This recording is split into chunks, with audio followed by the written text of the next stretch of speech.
Okay, thank you. So let's start. It is now my pleasure to introduce our first presenter of the day, Dr. Sue Kasun. Today, Dr. Sue Kasun will present Students' Love and Hate with AI in Language Learning, a case study from university students. Allow me to briefly introduce her academic background and professional contributions. Dr. Sue Kasan is professor of language, culture, and education at Georgia State University.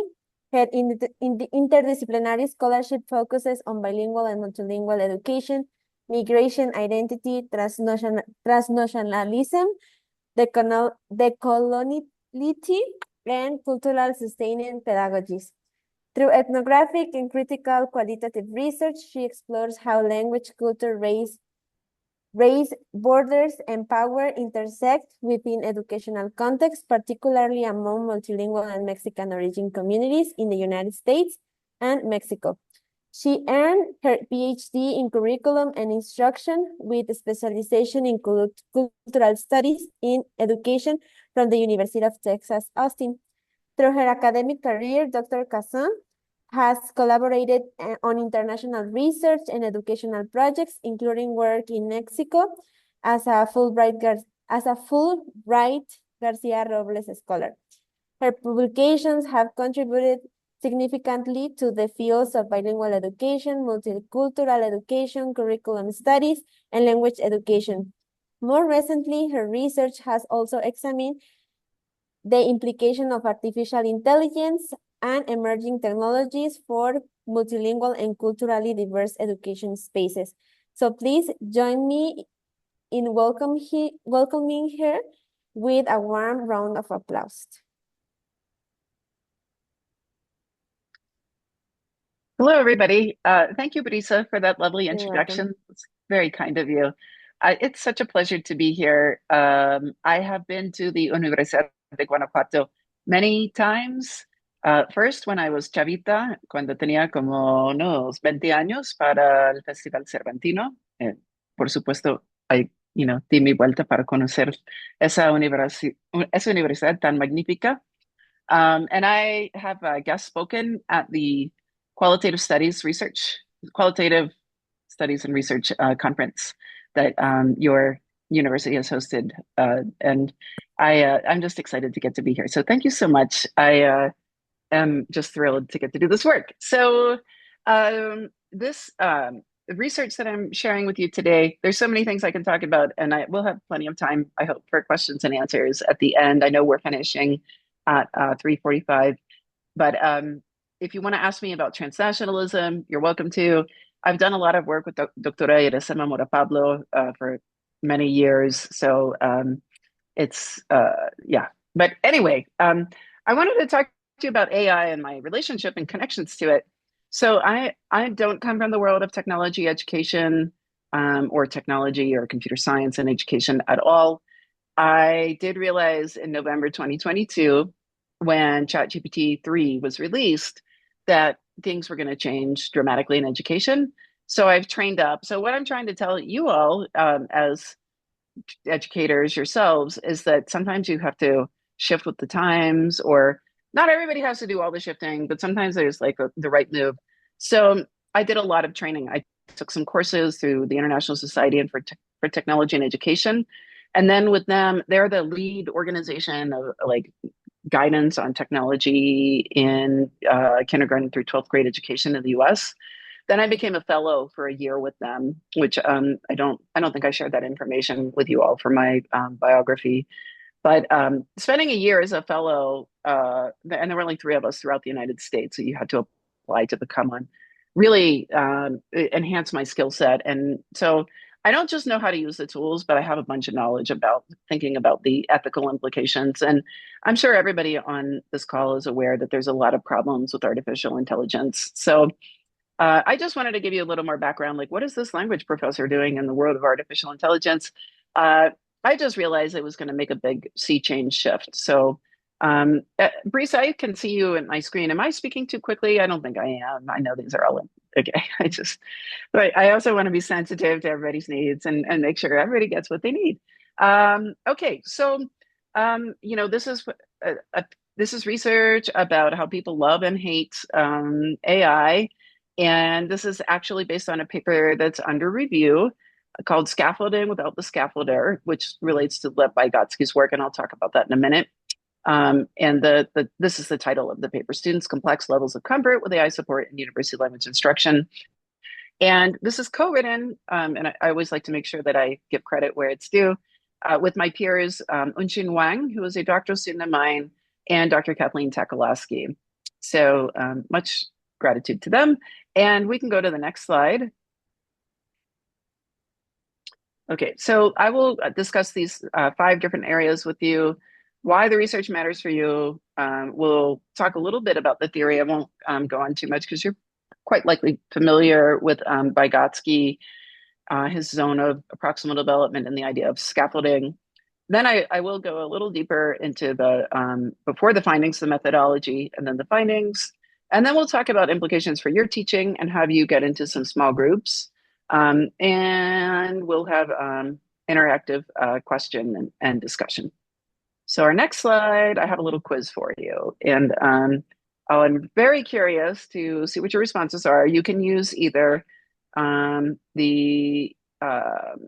can probably drop into the chat here the link. You can either go to this link or you can use the QR code, okay? And I will need you, Brisa, to probably click the link and share. You might need to click the chat link. I'm not sure. Oh, there it is for you. Yeah. So we will all go ahead and do the questions together. There's 2 questions. I just kind of wanted to feel out where everybody is here on the call. And if you can open this, if you can change the view, Brisa, so that we can see the link. Are you able to do that, or would you like me to share? I already sent the link in the chat. Yeah, but we need to click the link so that we can see the results. Okay, sure. Yeah.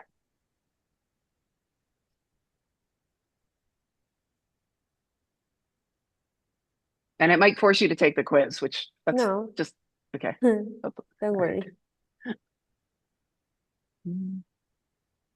Whoa, is the poll not working? Well, it says that it is not active. Okay, I just okay. I actually did a trial run with it. It says it's active now. Can you try it again? Yes. Okay, this is when we pray to. Oh no. No, it's the same. Okay.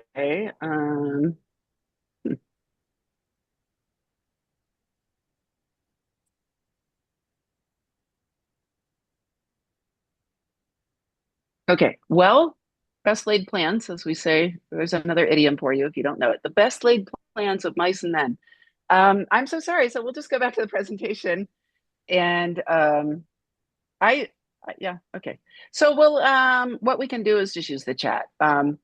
With the first question, so we are in slide 3, and I went ahead and put the 2 guiding questions there anyway. We'll just use the Zoom chat old school style. So if you can go to the 3rd slide, please. And we're sort of Yes. seeing I can see the slides in the left panel. There we go. Excellent. Thank you. Okay, right there. So if everybody here in the chat could please, just in the Zoom chat, answer how often do your students or you use AI tools for language learning tasks? So it might be once a week, it might be every day, it might be maybe you can be editorial. It'd be funny if you want to say like way too much or so if everybody can please answer that first question in the Zoom chat, please. For language learning tasks. Okay, thank you, Graciela.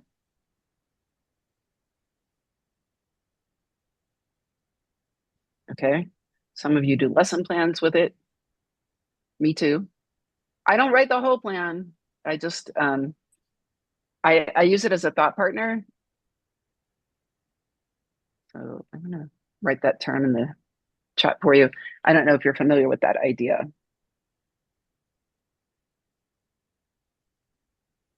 Okay. So some people are making presentations. Like I was just explaining, I use it as a thought partner. So I will tell I use a lot of Gemini. Claude, I think, is the best one for academic purposes generally. And I will explain, I want to have an interactive doctoral seminar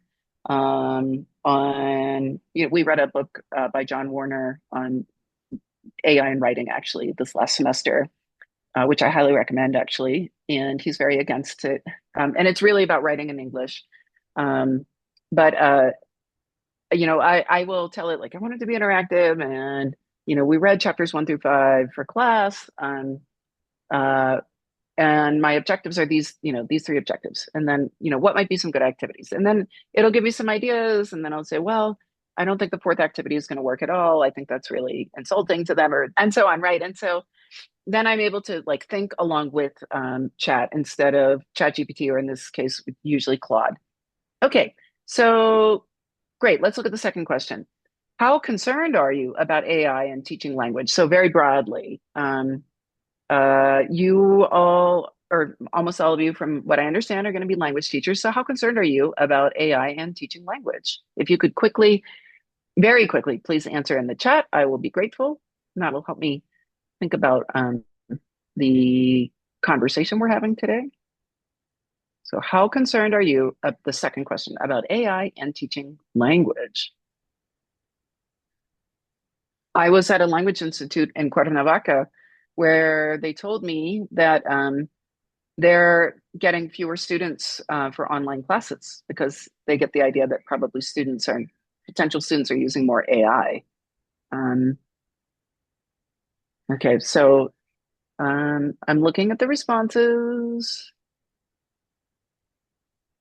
Okay, Graciela, hopefully this presentation will help you expand your understanding toward these concerns that I think you're really right to have. And Gandhi, yeah, I totally think we have some major issues with regulation. These companies, I also have to just say, the companies who have rolled out these platforms, first of all, OpenAI, which did ChatGPT, had no idea that it would be as powerful and as well taken up so quickly. So there was nobody on that bus of people thinking about how this was going to affect the field of education. And there still hardly is. And all they want to do is make more money. They're just trying to get us all addicted to their different platforms, right? Okay. Yeah. Okay. Good. Right. Projects that could take a long time can be done. Sometimes they can be done in 15 minutes. Christian. Okay. So excellent. This was really helpful for me. Brisa, let's just go on into the next slide. Okay. So my theoretical foundation, which informs all the research that we've done, is through the idea of the Vygotsky zone of proximal development, which is that space between what a learner can do independently, and then the other side of the space is through social mediation with humans helping the student to learn the new thing, right? And so that space, Vygotsky said, it's like the process of becoming a flower, but think of that space as like the buds are still very gentle. They're still fragile. They're still developing. Okay, so think of the metaphor of a flower, right? They're not flowered yet. They're still budding. So it's a relational space. It has to have a human or at least even the idea of a human, right? Like if a student is going to like write an assignment independently, they know that there's going to be a reader. There's going to be a human reader. They know that there's going to be some feedback eventually. Really good writing instruction, the best writing instruction is for authentic purposes. So the students are going to actually publish things online, perhaps, or they're going to write real letters of concern to companies for different reasons and so on. And so, that knowing that somebody is going to be there, or even reading a book, they're still in conversation with the author. Okay, so you have probably read a lot about the great Russian education philosopher Lev Vygotsky, who wrote from the early 1900s. all of his great work only got to the United States in like the 1990s after the Cold War ended. But we still deeply appreciate his amazing scholarship.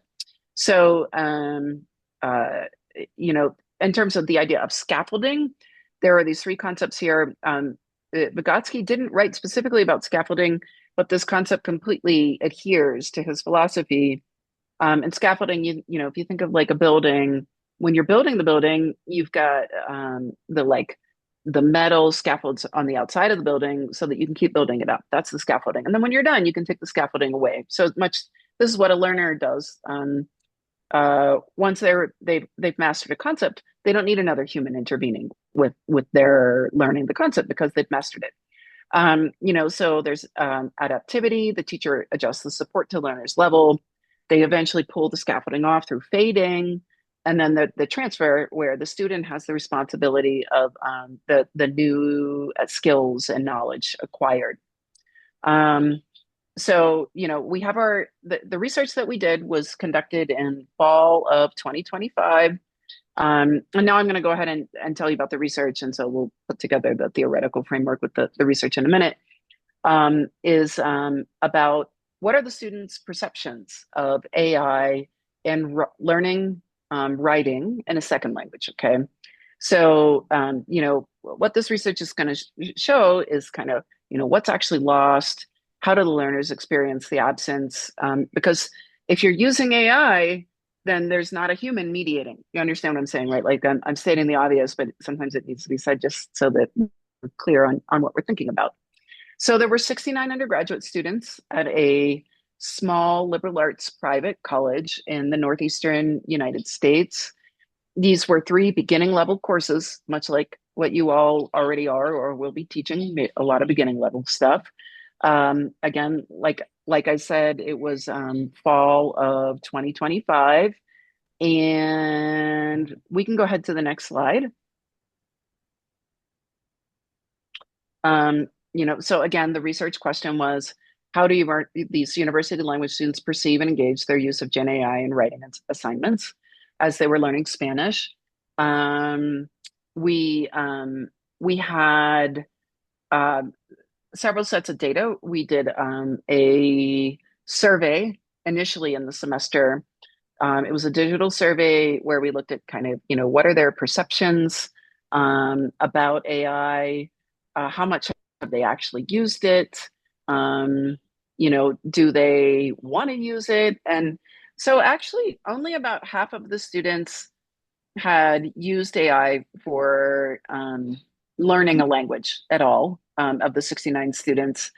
And they weren't very excited about AI. And we're seeing interesting thought pieces. I wouldn't call it research necessarily, but there's like just yesterday, Bloomberg Business had an article about how college students in the United States are getting angry about AI because we're not all of them, it's probably still a minority, but they're worried they're going to, lose their jobs. They're worried about the ecological consequences. As you know, to produce the outputs of AI, it requires a lot of power, like electricity.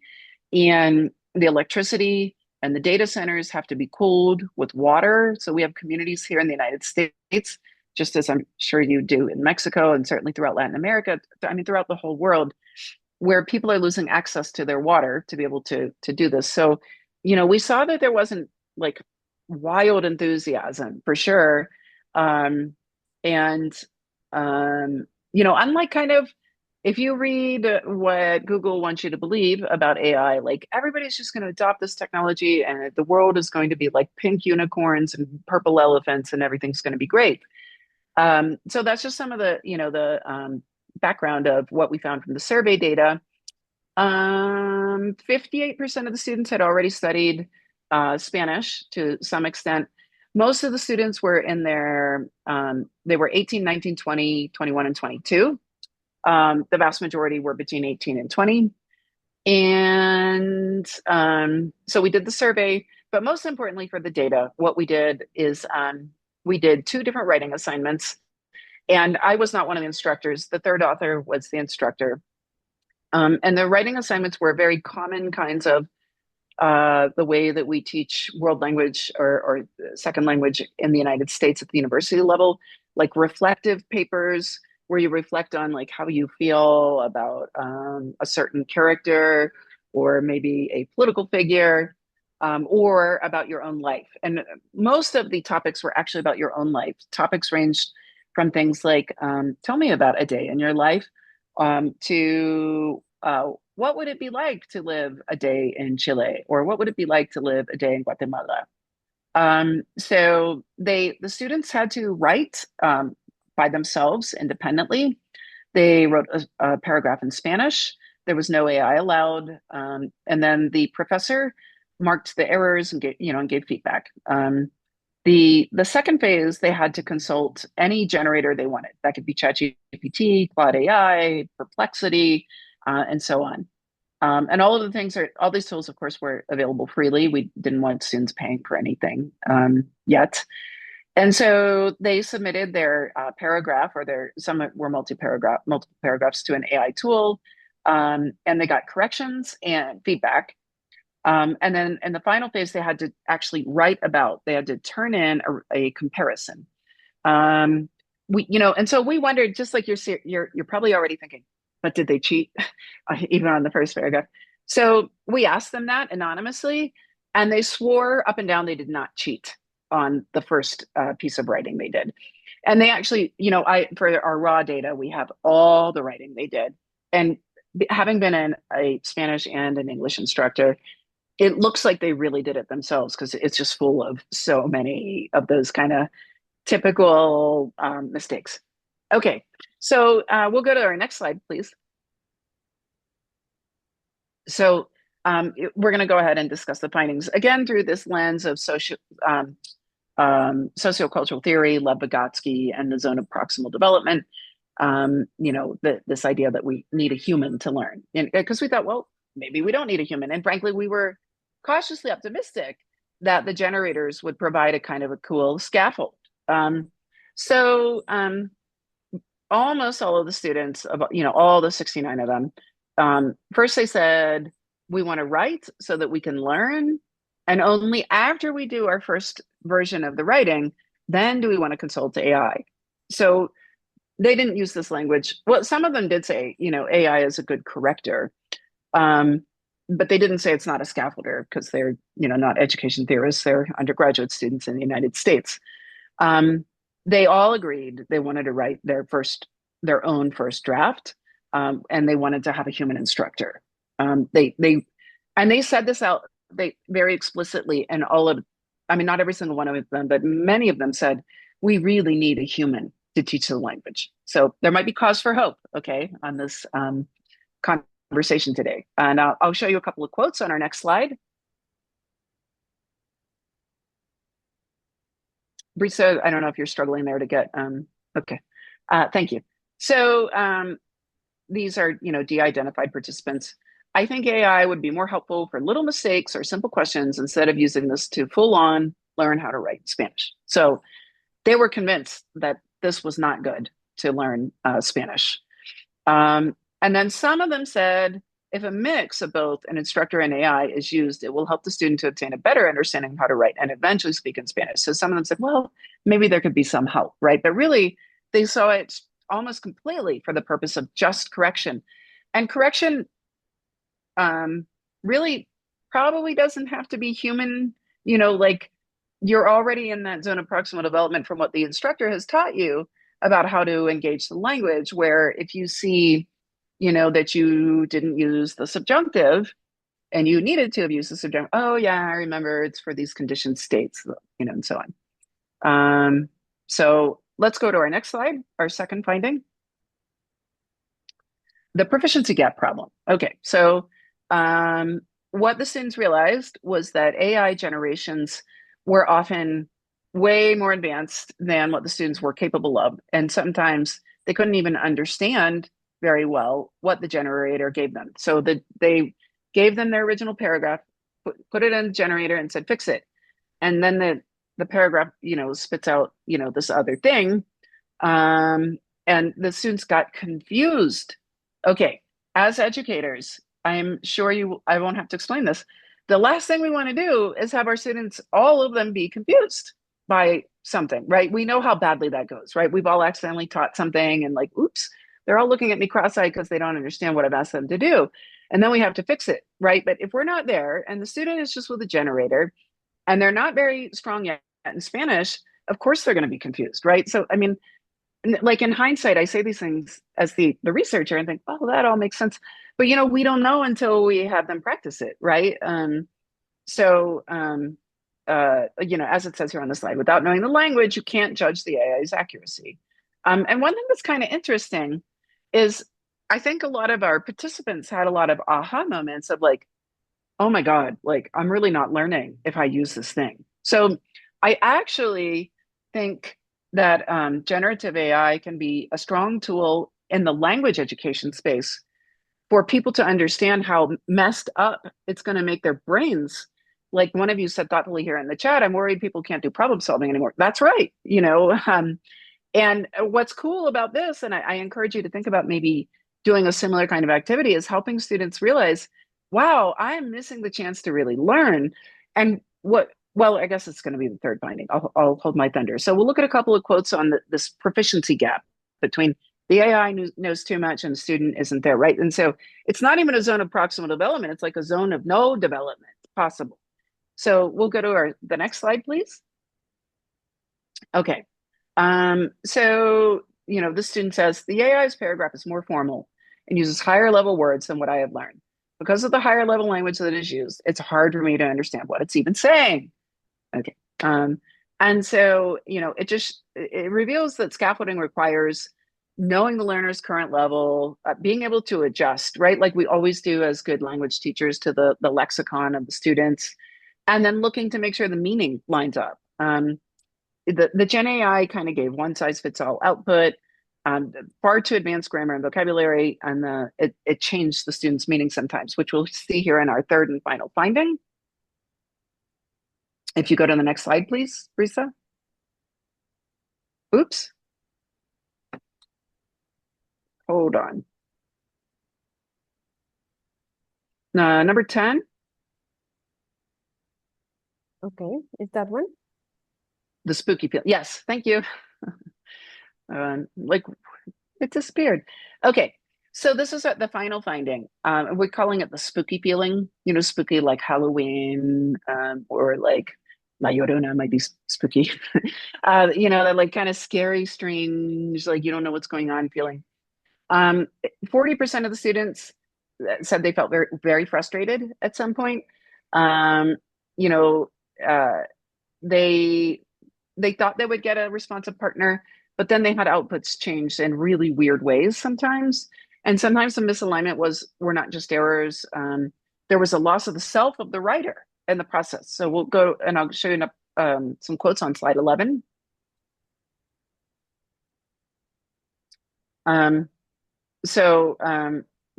first student says, I chose to talk about the 4th of July, which is the US Independence Day, and AI talked about my birthday.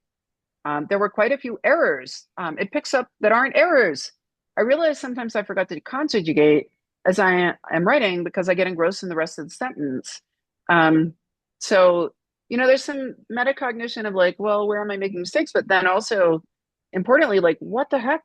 Imagine you're writing about your birthday and it turns it into a quinceañera. That's not going to ever be okay. And then this next quote, we would lose a lot of cultural perspective if people are just taught how to prompt a machine to translate for them. So instead of making the world more open, it could very well do the opposite. This was a really astute observation. This was not the only student who was frustrated about the cultural impact. Some of them realized, like, I don't think the Spanish is right. I think they're using maybe Spanish from a different country. Because the students aren't stupid. They understand, people in Spain behave differently than people in Mexico. And then they were wondering, like, well, whose Spanish is this? And many of them really didn't want to use AI. I mean, about like 7 of the 69 were like adamantly, I really don't want to use this. And they didn't really enjoy the activities. And by the way, yes, it's a private school, but these are students who are, this is not Harvard, and that maybe isn't very kind, but um, these are just kind of middle class, normal students, not like super, super aware of everything that's happening in the world, but they really felt disoriented by this. Um, so we can go to slide 12. And I guess maybe let's just use the chat again because I want to have some time for Q&A. So instead of breakout rooms, what of the three findings, the second question, resonates most with your experiences as a language teacher? So if you can use the chat just for a question two, what of the three findings most resonates? So there was the spooky feeling, there was AI as corrector instead of a scaffolder, and the proficiency gap of what AI can do versus what the students can do. So what are the findings most resonates with your experiences? Okay, so Marlene has come in already, the higher level of the writing, it's coming too high, proficiency gap, sounds similar. Okay. Right, your students probably aren't showing up and telling you they felt spooked or like the generators are spooky. Um, okay, makes sense. Okay, thank you for participating. And we can go to slide 13. So these are some implications for you all. There can be Gen AI support for grammar correction after independent writing, maybe explaining why an error occurred, some exploring of vocabulary if the teacher's framing, low stakes drafting practice and brainstorming. Gen AI can never replace um, reading where the learner is dynamically, like really understanding where they are the way a human can. And over and over and over, the students shared that with us. It's not going to be able to adapt to a cultural context like maybe Mexican American English or purposes of, using English in Mexico. It's not going to have emotional scaffolding, and it won't build learner confidence the way that a relationship does. I want to tell you, I am bilingual. I almost quit Spanish when I was 20, but I had a professor who said, "Mija, tú sí puedes," and she was like, "Échale ganas," and I was like, "Oh, she believes in me," and that's the only reason I'm still speaking Spanish. And AI, even if it told me that, I wouldn't care because I know there's no human in there. Um, and then, it's not going to gradually transfer the responsibility the way that scaffolding is supposed to do. So we can go to number 14. And here's some strategies I recommend for your classroom. Have them write first, just like we did in the assignment. Um, and then have transparency. There's something called the red light, yellow light, green light policy. If it's a red light, there's no use of AI ever in the assignment. If it's yellow, they have to tell you about it and cite it when they turn in the assignment. And if it's a green light, you want them to use AI. Sometimes I specifically have them use AI when I'm teaching outside of this research, right? Teaching them how to prompt is really powerful, what they need to tell the generator, and validate their struggles. Let them know that learning a language is difficult, of course. And that they can learn, by learning English with you, they can learn how bad it is to use generators, and let them play with that some, just like we did in this research. Again, we weren't expecting it to be this complicated, honestly, but we're excited about the results. And then the last slide, in terms of the, key takeaways, this just reinforced for us that learning really is social. The zone of proximal development, there has to be a human who can respond to the learner. Gen AI doesn't yet, and maybe never will, possess these things. Gen AI is a good corrector, but it's not a scaffolder. And you can protect your students from over relying by letting them know some of this research. Learners they get it when something is off. You can trust your students' instincts, and you can also tell them when AI is not going to work well. And your role is completely irreplaceable. You cannot be replaced. The relationships, and other people have been saying this about AI, but relationships are more important now than they've ever been. And that's where you can really make it meaningful in the work that you get to do. So our last slide, slide 16, I can take questions and have some discussion. Thank you. Thank you, Doctora. I don't know if someone has a question.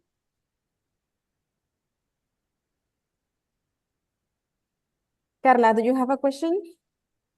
Yes, sorry. Thank you for your presentation, Dr. Kasun. It was very interesting to find out that the students actually are worried about their use of AI. Mm-hmm. One might think that they just use it without really considering their drawbacks. So, I would like to ask you, which of the three findings was more surprising for you?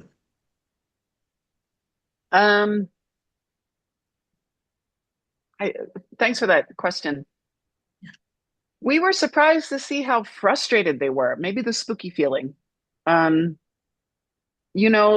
got the sense from your responses. Mhm. Also, I teach and my students cheat too in my classes. So it's not like I'm a divinidad aquí que no me pasa nada, right? Uh, but seeing that they're thinking about it, and I loved that because they don't understand Spanish very well, it was so clear to them about how problematic using AI is. And I feel like that needs to be a part of language instruction right now so that we can help learners understand that they don't want to over rely on these tools. So I think the spooky feeling was the biggest surprise. And here I have a follow-up question. So, Mm-hmm.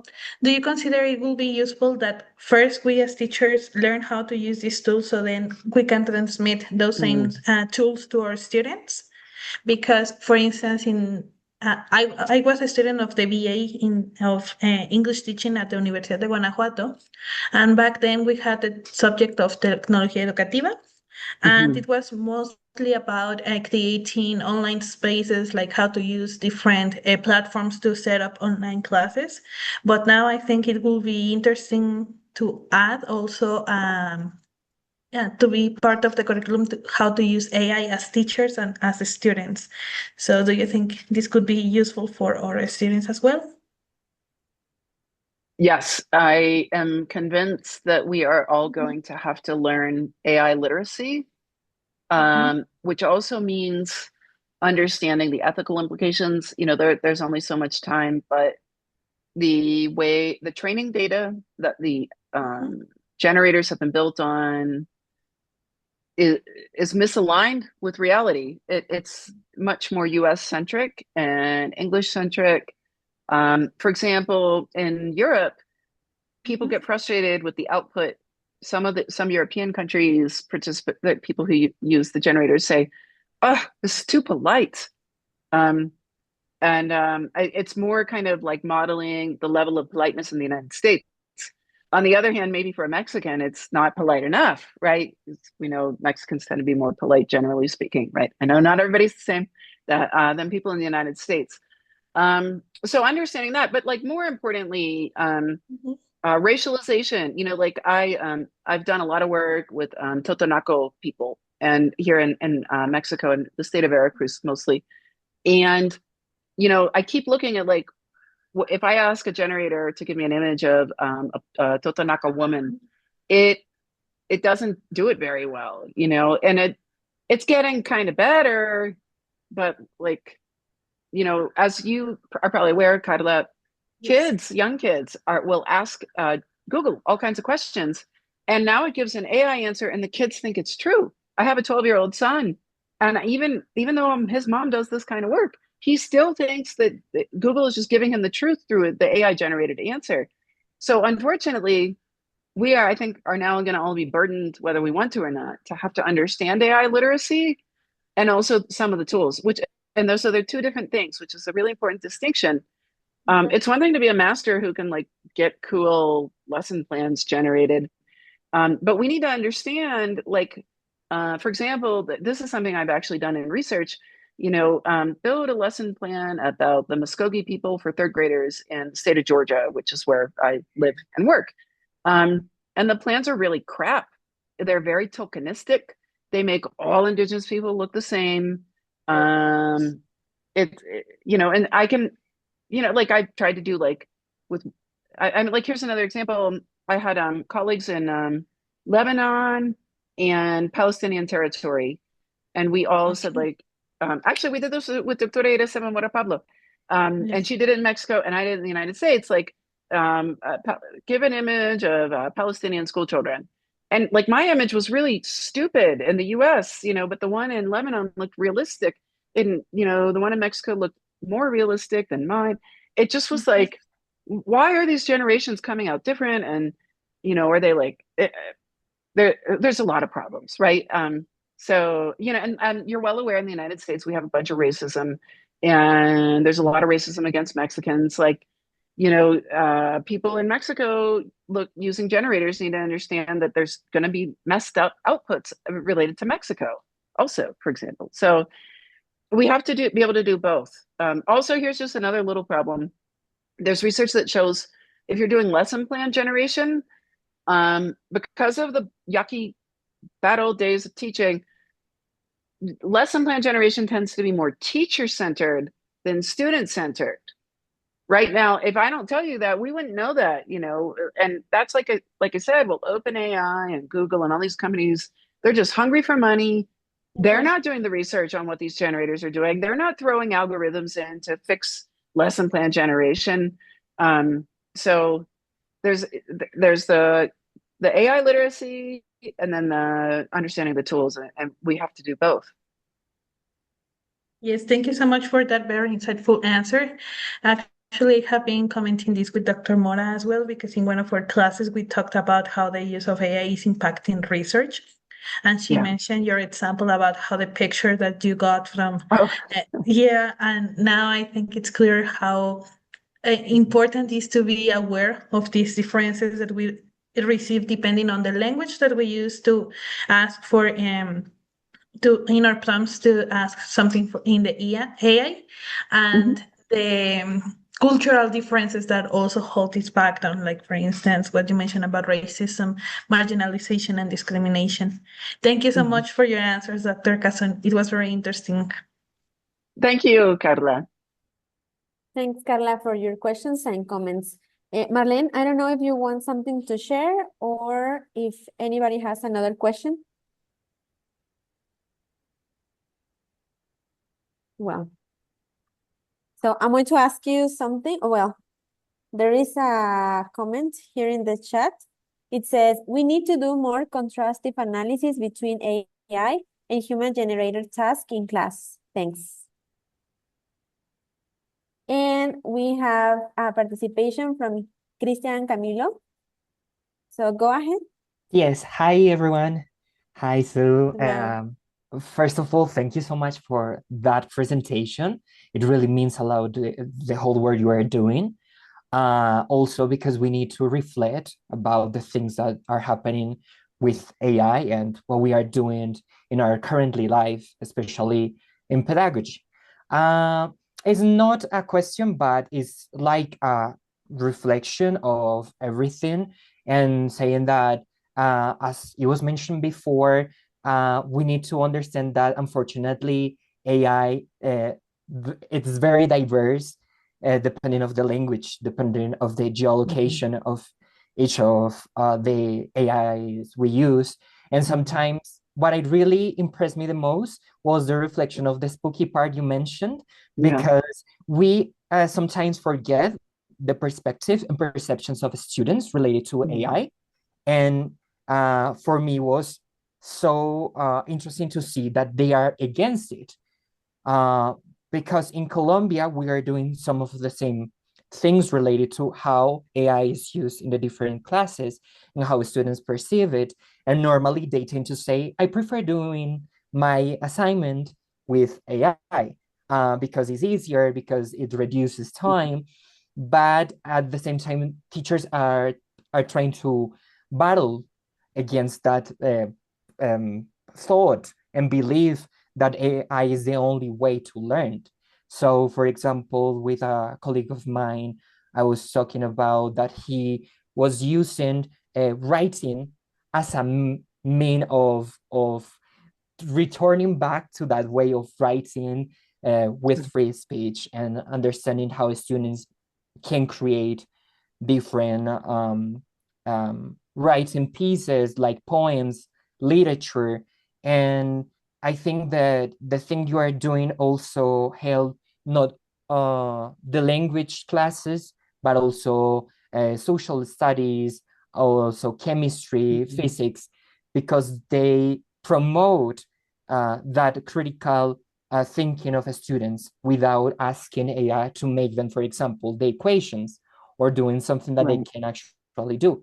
But they can use it to analyze later if the answer was correct or it was okay. So thank you.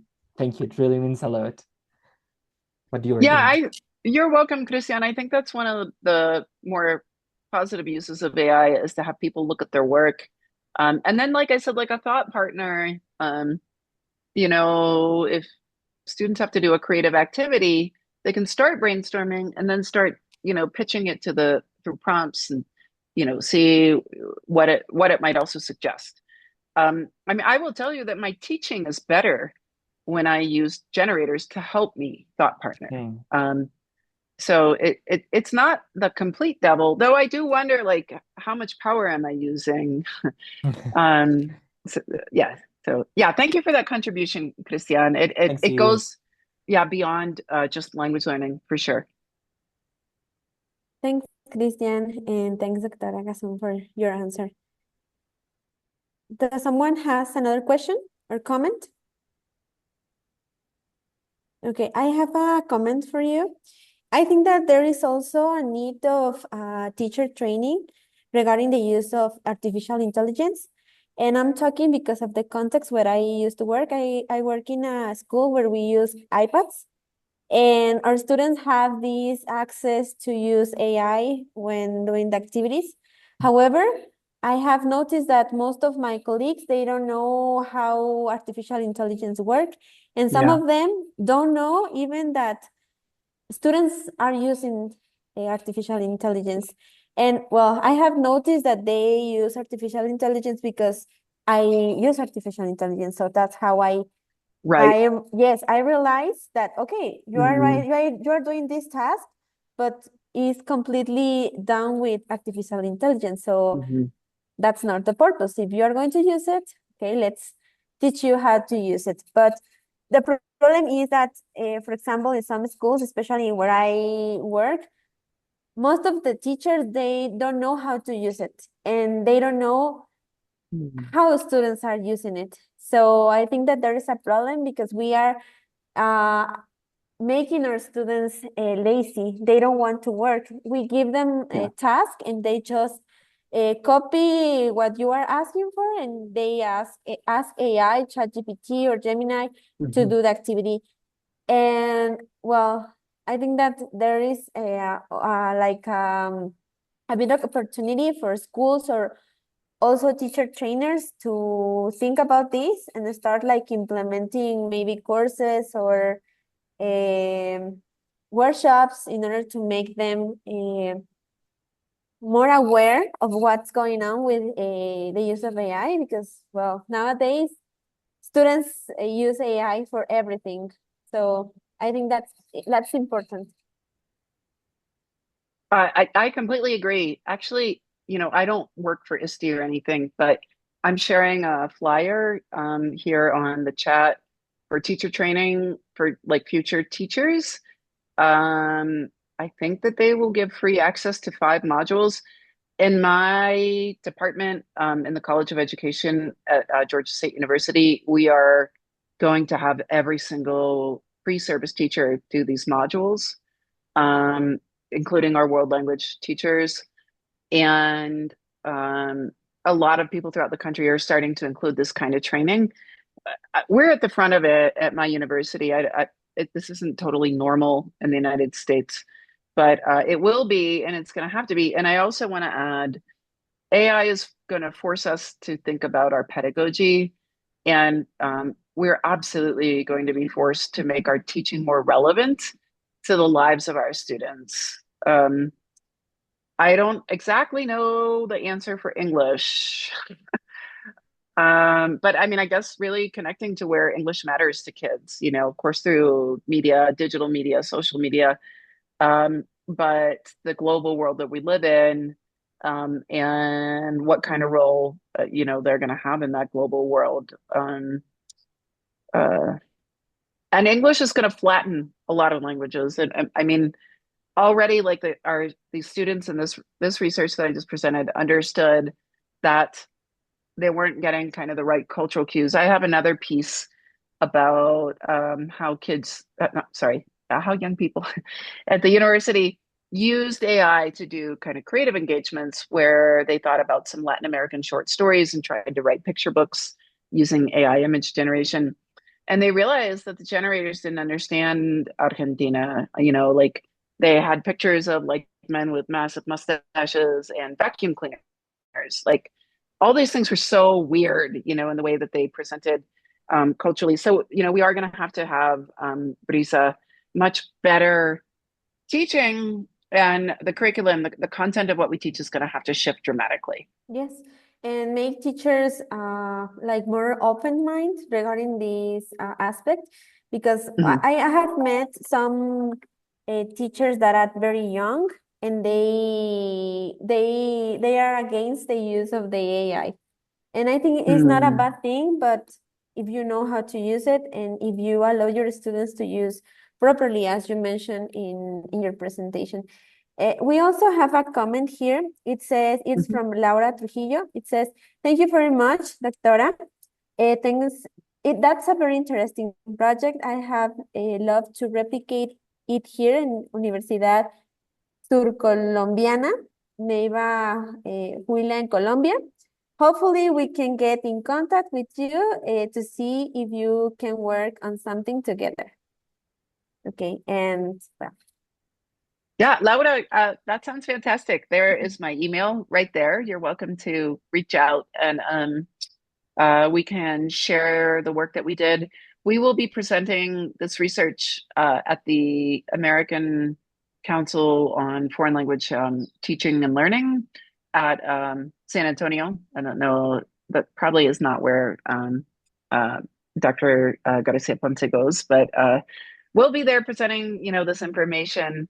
And for sure, I think it would be really powerful. I'm actually quite curious, how does this play out? I was an instructor at the Universidad Autónoma del Estado de Hidalgo for a year, about like 8 or 9 years ago on my Fulbright award. And I know the students are different, right? So I would be curious to see, in a more of a global South context. And also, the motivation is different, right, for learning languages. And it's going to be different in every space, right? Some people are really hungry to become English teachers, and other people, they're forced to learn English just because it's the lingua franca, which I wish it wasn't, but it is. So yeah, please reach out to me. Okay, thank you, Doctora.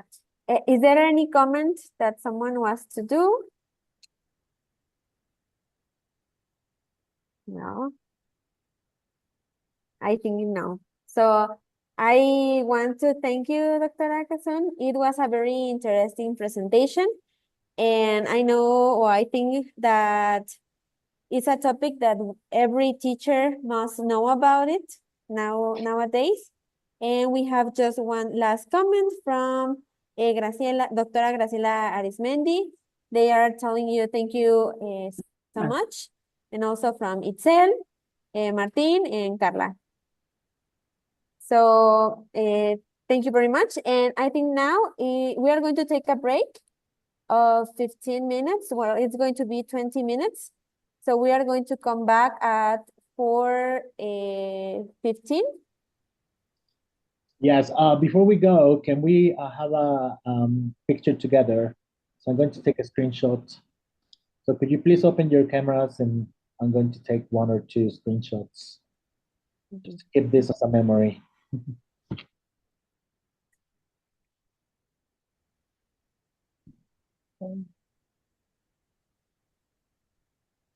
Okay. I'm going to stop the recording first.